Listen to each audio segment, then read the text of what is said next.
Welcome back to No Bias Hoops. Today we're doing an NBA draft lottery mock draft with trades. And yeah, let's get started. So first you have the Dallas Mavericks. They're taking Cooper Flagg. I doubt they would trade this pick, but they do have Nico Harrison.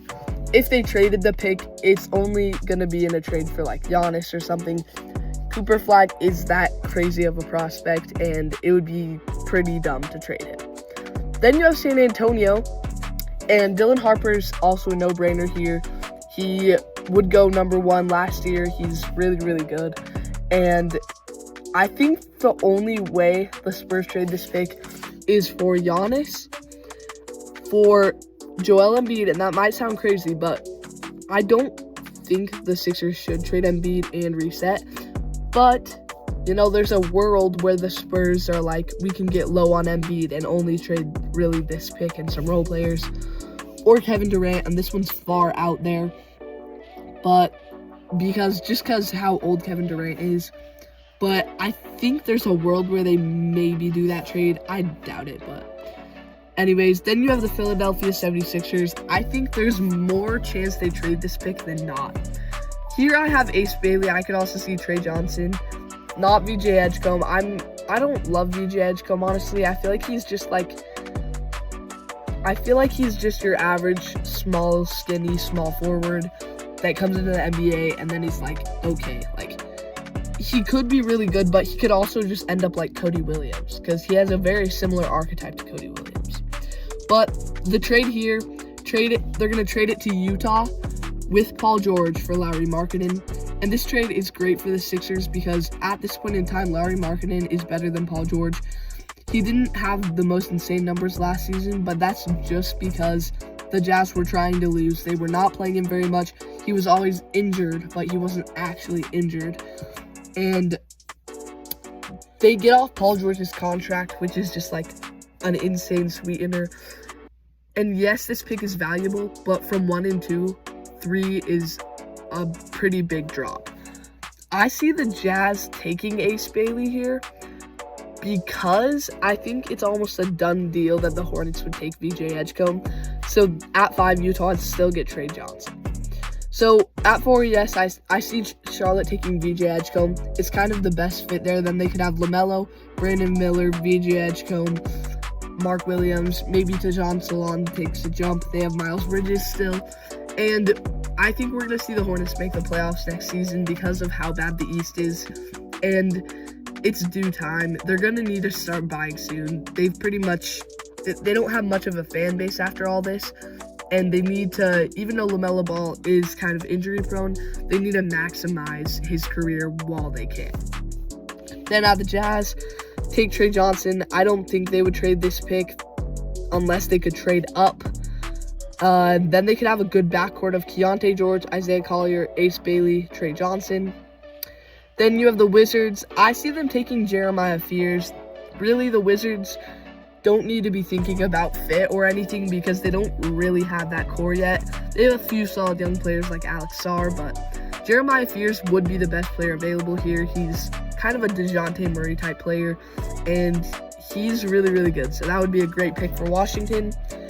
New Orleans, I'm going to have them take Kaman Malach, and they could also trade this pick to get a Kevin Durant. And obviously Kevin Durant's not going to want to play in New Orleans, but if he gets traded there, he kind of has no choice. I could see them trading CJ McCollum or DeJounte Murray with that pick to get Kevin Durant. And it would be a little bit of a stretch, but if the Suns couldn't really find much else, that could be a pretty good trade for Phoenix, getting off the salary and getting Kaman Malach. Then for Brooklyn, I'm going to have them take Knuppel. Sorry, that's kind of a hard name. Again, this is kind of the best talent available right now on the board at this point. And Brooklyn is still just in search of that player who could be put next to Cam Thomas. Toronto, I have them taking Colin Murray-Boyles. And Colin Murray-Boyles is one of the oldest players in this draft. But I think those players are extremely undervalued in the modern draft. Colin Murray-Boyles could come in and make an impact like we've seen Dalton Neck, Jaime Jaquez, some of these older players, and no, they usually don't have the highest ceilings, but Toronto just traded for Brandon Ingram. Scotty Barnes is really good. The East is bad, why would you not capitalize on this right now? They could easily trade this pick and go get maybe a John Morant or something, but this pick isn't the most valuable. So if they don't trade it, I would have them take Colin Murray-Boyles. Houston, another team, they definitely could trade this pick. Maybe they could throw it in like a Kevin Durant deal, or maybe they could throw it in a Giannis deal with Alperen Sengun. It would be a little bit of a stretch, but I'm going to have them take Derek Queen here. Derek Queen's an offensive beast, and putting him next to Sengun would be a really unstoppable front court. Then Portland, again, they're still searching for some players. They're not going to trade this pick unless they can trade up, and they're going to take Kasparas Giacochonis here. I don't love him, but he definitely has potential, and I see why he's mocked so high. I could also see them taking Yegor Demon here because Demon apparently was incredible at the combine. He didn't have the best season at BYU this year, but he has all the potential. He's an elite passer. He has the perfect body for a tall point guard, and he can shoot at times. He didn't have the best shooting season at BYU, but I think he can. He just wasn't really used to the college game that much. So he's a player that it's going to take a while for him to get used to the NBA. He's going to probably start in the G League, but I'm going to have Chicago take him. And now they do have Josh Giddey, but a backcourt of Josh Giddey and Yegor Demon would be really hard to guard. They have so much size with that backcourt, and Demon can shoot a little better than Giddey. They're both really good passers, and I think they would complement each other. And eventually, they would probably have to choose between one and trade the other one, but I'm going to have them take Demon, take talent rather than best fit. It isn't the best fit, but they're going to take Yegor Demon here. Atlanta, I'm going to have them take Noah Assunge. Not the best. I don't know a ton about Noah Assunge, but Atlanta's in a really hard situation, to be honest. They kind of need to choose a direction because as of right now, they're just going to be in the play-in every year. They're not good enough, but they're not bad enough to be competing for a top pick. So Atlanta, Noah Assunge, he's the best player available at this point, but I'm not too excited about that pick. San Antonio, if they do go for trade for Giannis, this pick and 2 would be involved in the trade. But I'll have them take Carter Bryant here. He's a really solid shooter, defender, and yeah, they'll take Carter Bryant. And then OKC, this is kind of my wild pick. I doubt it would happen, but they're going to take Walter Clayton Jr. And it seems crazy, but it's kind of, I think it's in that same situation on undervalued.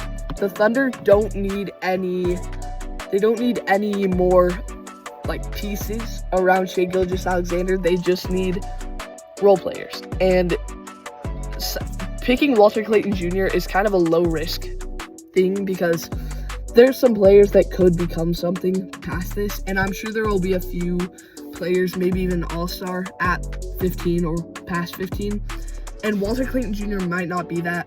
But if you look at how dominant he was at Florida, there's no reason why he couldn't do that at OKC. And he might take some getting used to.